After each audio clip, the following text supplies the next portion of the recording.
So hey there, welcome to our channel Educate Your Code and this is my first video। आज हम cover करेंगे most important कुछ database management के MCQs को जो exam में आपको डेफिनेटली देखने को मिल जाएंगे। ये वीडियो को हम कुछ पार्ट्स में डिवाइड करेंगे क्योंकि अगर मैंने एक ही पार्ट में आपको सारे MCQs बता दिए तो शायद आप समझ नहीं पाएंगे और मैं आपको समझा भी नहीं पाऊंगा। सो शुरू करते हैं without any wasting of time.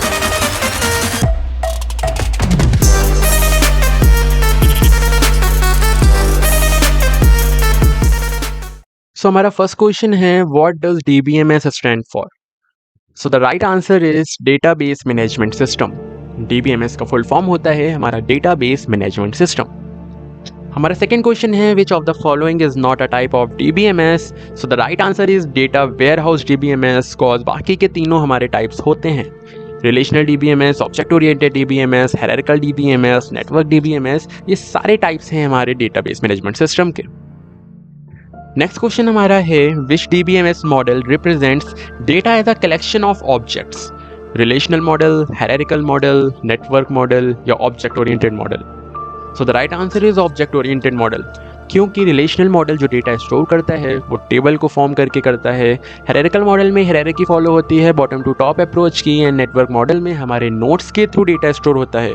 But object oriented model एक ऐसा मॉडल है जहाँ पे हम लोग ऑब्जेक्ट्स के कलेक्शन के थ्रू हम लोग डेटा को रिप्रेजेंट करते हैं, डेटा को स्टोर करते हैं। So the right answer is option number D. Next question है which normal form ensures that there are no repeating groups.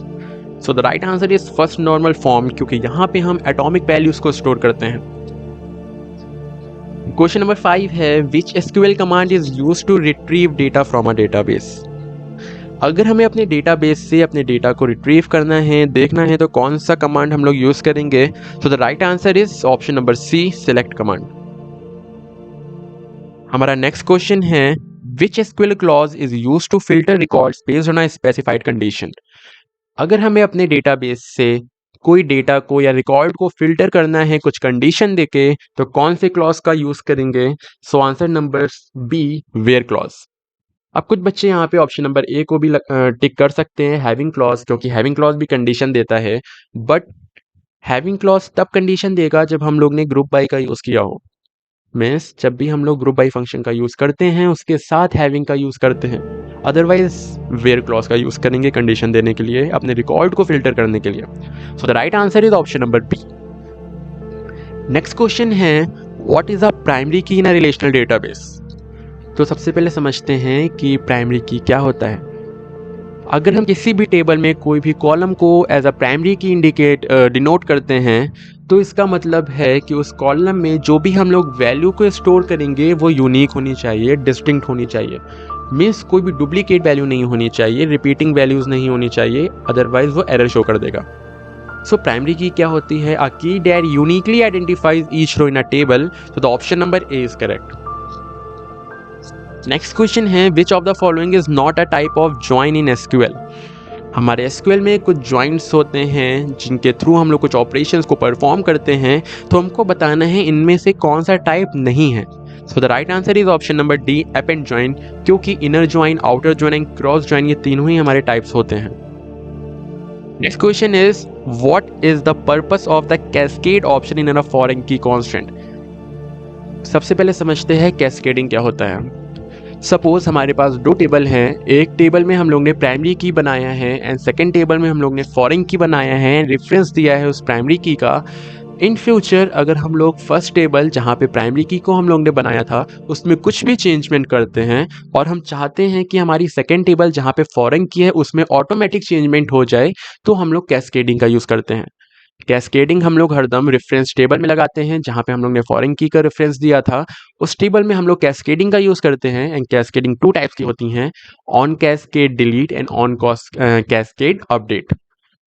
इसके थ्रू हम लोग का जो डेटा है अगर फर्स्ट टेबल में अपडेट होता है इन फ्यूचर तो वो ऑटोमेटिक सेकेंड टेबल में भी अपडेट हो जाएगा, हमें सेपरेट बार बार अलग अलग अपडेट करने की जरूरत नहीं पड़ेगी। So the right answer is option number B. Question number 10 है which normal form eliminates transitive dependencies. कौन सा नॉर्मल फॉर्म है जहाँ पे ट्रांसिटिव डिपेंडेंसीज को एलिमिनेट करते हैं। तो राइट आंसर होगा इसका option number C, 3NF, third normal form. Question number 11 है which of the following is not a type of database schema. तो सबसे पहले समझते हैं कि स्कीमा क्या होता है। तो स्कीमा हमारा सिंपली एक वेल स्ट्रक्चर्ड डेटाबेस का एक स्ट्रक्चर होता है जिसमें कुछ टाइप्स होते हैं like physical schema, then logical schema, then conceptual schema, and conceptual schema is also known as view schema. So हमें बताना है इनमें से कौन सा टाइप नहीं है, तो simply the answer is external schema. Next question है which of the following is not a property of a relation in the relational model. हमारे रिलेशनल मॉडल्स की कुछ प्रॉपर्टीज होती हैं कि हमारे रिलेशन की कुछ प्रॉपर्टीज होती हैं, तो हमको बताना है इनमें से कौन सी प्रॉपर्टी नहीं है। Means each row is unique, या it's true. Entries within a column are of the same data type, it's also correct. Each column has a unique name, ये भी सही है। Rows are arranged in a specific order, ये नहीं होता है type हमारा, मीन्स ये हमारी प्रॉपर्टी नहीं होती है हमारे रिलेशन की। तो the right answer is option number D, rows are arranged in a specific order. Next question is which SQL command is used to add new rows to a table. अगर हमें अपनी database में अपनी table में कोई भी रो को add करना है, इंसर्ट करना है, तो हम लोग कौन से एसक्यूएल के कमांड को यूज करते हैं। तो जैसा इसका वर्क है इंसर्ट करना किसी भी रो को, तो हम लोग इंसर्ट कमांड का यूज करते हैं। Means the right answer is option number B, insert. Next question is what is ACID in the context of database transactions? अब सबसे पहले समझते हैं कि ACID होता क्या है। ACID क्या एक डेटाबेस लैंग्वेज है कि डेटाबेस आर्किटेक्चर है या फिर डेटाबेस मैनेजमेंट सिस्टम है। इन तीनों में से कुछ नहीं है। ACID हमारा एक सेट ऑफ प्रॉपर्टीज होती है हमारे ट्रांजैक्शंस की। For example, ACID stands for A for atomicity, C for consistency, I for isolation and D for durability. अब ये प्रॉपर्टीज क्या हैं इनको हम आगे वीडियोस में समझेंगे। फिलहाल के लिए option number C is correct, a set of properties ensuring reliable transactions. Next question is what is the purpose of distinct keyword in SQL. हमारे एसक्यूएल में डिस्टिंक्ट कीवर्ड का क्या यूज होता है, क्या पर्पस होता है। तो as their name suggest distinct means different और यूनिक। अगर हम लोग डिस्टिंक्ट कीवर्ड का यूज करते हैं किसी भी डेटा टाइप के साथ, तो उसकी जो वैल्यूज होंगी वो डिफरेंट होनी चाहिए, यूनिक होनी चाहिए, डुप्लीकेट नहीं होनी चाहिए। So the right answer is option number C, it returns only unique value from a result set. Next question is which of the following is not a valid SQL aggregate functions. Aggregate functions क्या होते हैं। So simply aggregate functions हमारे वो functions होते हैं जिनके through हम अपने एसक्यूएल में अपने डेटाबेस में कुछ भी कैलकुलेशंस को परफॉर्म करते हैं। ये ऑपरेशंस लाइक एवरेज, अगर हमें एवरेज निकालना है so we use AVG function, count, max, mins and sum, these are some aggregate functions. But यहाँ हमें बताना है कौन सा फंक्शन नहीं है। So the right answer is option number C, total. Total हमारा कोई भी एग्रीगेट फंक्शन नहीं होता है। So next question is question number 17, what does CRUD stand for in the database operation? So CRUD का क्या मतलब है। हमारे डेटाबेस में कुछ ऑपरेशंस परफॉर्म होते हैं जिनको हम लोग CRUD ऑपरेशंस भी कहते हैं। And CRUD stand for create, retrieve, update and delete. अब कई जगह पे रिट्रीव की जगह रीड लिखकर भी आ सकता है। सो अगर रीड भी है तो आप टिक कर सकते हैं, वो गलत नहीं होगा। बट अगर आपके ऑप्शन में create, retrieve, update and delete है तो आप सिंपली इसी को टिक करेंगे। Next question is which SQL command is used to delete rows from a table. अगर हमें अपनी टेबल में से कोई भी रो को डिलीट करना है तो हम लोग कौन सी कमांड का यूज करेंगे। जैसा इसका काम है डिलीट करना, so simply we use delete command. Option number C is correct. 19 question is which of the following is not a valid SQL data type. इनमें से कौन सा एसक्यूएल का डेटा टाइप वैलिड नहीं है। So the right answer is option number A, text नाम का कोई भी डेटा टाइप नहीं होता है। इंटीजर, डेसिमल, बूलियन तीनों टाइप्स के डेटा टाइप्स होते हैं। बूलियन में हमारे ट्रू फॉल्स आते हैं। So the right answer is option number A, text. Last question है हमारा, in a relational database what is a schema.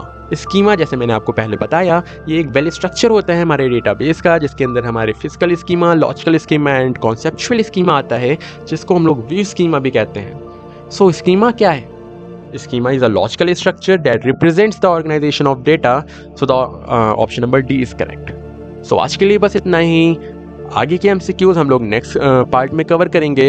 So bye bye. अगर आपको कोई भी इशू आता है क्वेश्चन समझने में या कुछ भी आपको प्रॉब्लम है तो आप कमेंट सेक्शन में पूछ सकते हैं।